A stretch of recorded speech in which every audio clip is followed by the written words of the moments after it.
This thing, and as you probably are aware of, things like the social dilemma, whatever, all this stuff, this is giving us exactly what we want.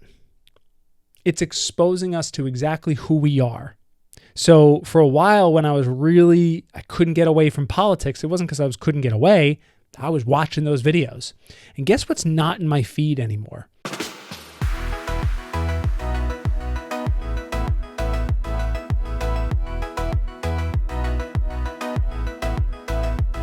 Ladies and gentlemen, welcome back to another episode of the Upgrade My Rituals podcast.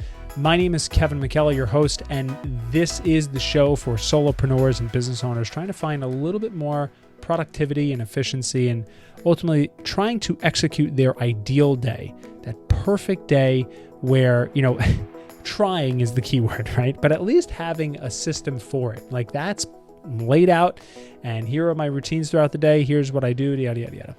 And if you are watching this and you are, or if you're listening to this and you are a business owner or whatever, I think today will be as much help if you're not a business owner, if you're just anybody who's listening to this. What I'm going to talk about really quick for today's Quick Tip Tuesday is going to be the dark hours. Now, what are the dark hours? The dark hours is just a fancy word and phrase that I came up with for the hours that you spend not in front of a screen. So that means no phone, no even TV, right? And no computer. Now, this can be manipulated for however you want to use it. You can have specific, details of it. It could be just maybe just your phone. It could be all tech whatsoever. What I'll do is I'll outline kind of what I do, right? And then I'll talk about some benefits and some potential downfalls, and then, just a couple of ways how you can implement it. So what I do really, it's very easy, really. It's not really strict. It's fairly strict, but it's not really intense. So what I do is about half an hour before I go to bed, I will retire my phone for the night. And I use that word specifically because it's, it's languaging, right? How you language things is important. So I will retire my phone. I'll check it around 10:30. I'll put it away. And what I do for the night is I keep it in my bedroom because we don't have a house phone here. So if I do have an emergency come through, one of my family members, God forbid, whatever, I can get at it, but it is not in arm's reach. So what happens is when I wake up, the first thing that I do is not check my phone. Now, I used to be a little bit more intense where I would have, a little bit more of an addiction. So I used to put it inside my closet where, in the morning where I get up, I couldn't even see it. So there was no reason. I don't need to do that anymore because I have such a routine established where I never take it down from where it is actually on my dresser across the room. So accessible, but not anywhere where I can see it or do anything about it. So dark hours, 10:30, right before I go to bed, half an hour before. I'll still watch TV though with my wife. So that's not really, like I said, I'm just talking about my phone in particular. For you, it may be that you want to, read half an hour before you go to bed, which we do a little bit once we're in bed for about 10 minutes. I'll wake up, complete the entire AM routine without my phone, and then check it. So before I let this device take control of my life, I have already, had a good night's sleep. I woke up, went through my whole AM routine, consisting of, meditation, reading, breathing, stretching, working out, all this stuff, right? And then I allow things into my world. I allow distractions. I allow opinions. I allow, and then obviously communication. So that's just for me. It's real simple. Some people like to keep their phone home, say if they walk the dog, right? Or if they're just taking a walk in general, they like to leave their phone away. That's great too. It's completely easy thing that you can establish yourself.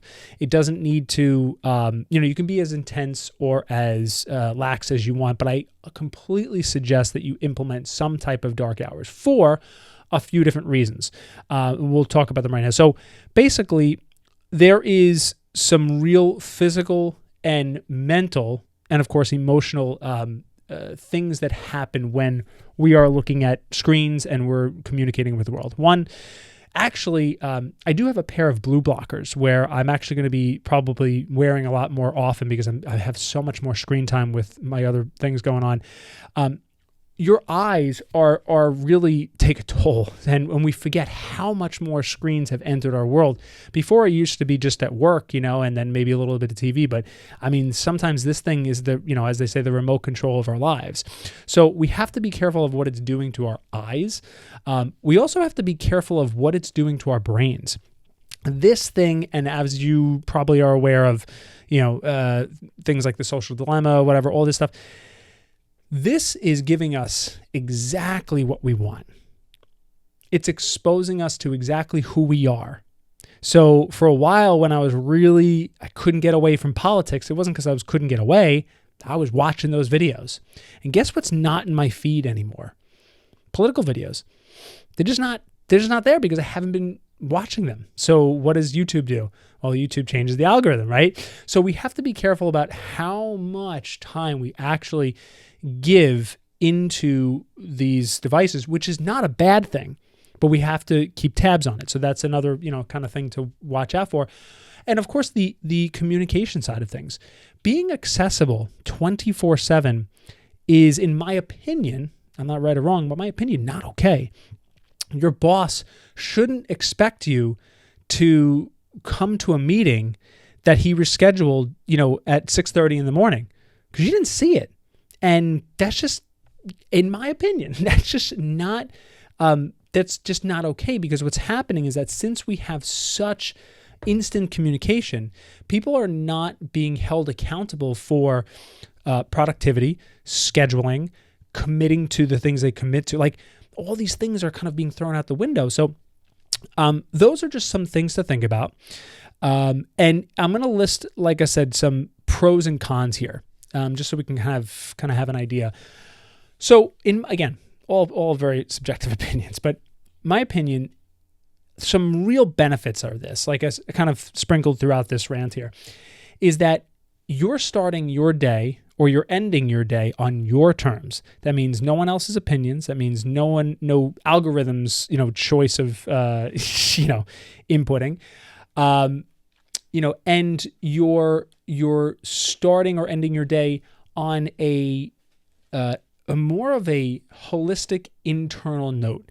You're being a little bit more reflective on what you're feeling and what you're feeling, both physically and mentally, and how you're thinking, right?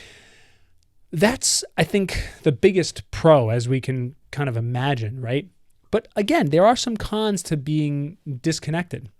If you have a boss or a company it's unacceptable to be away from technology that long, that's a con for you. For me, I wouldn't work there. That's just my priorities, right? Number two, if you're away from, being able to communicate with people or from a screen, whatever it is, you can't get in contact. So if there is an emergency, right, and you shut your phone off for the night, how are people going to get in contact with you? Assuming you don't have, an old school phone in your house. They won't.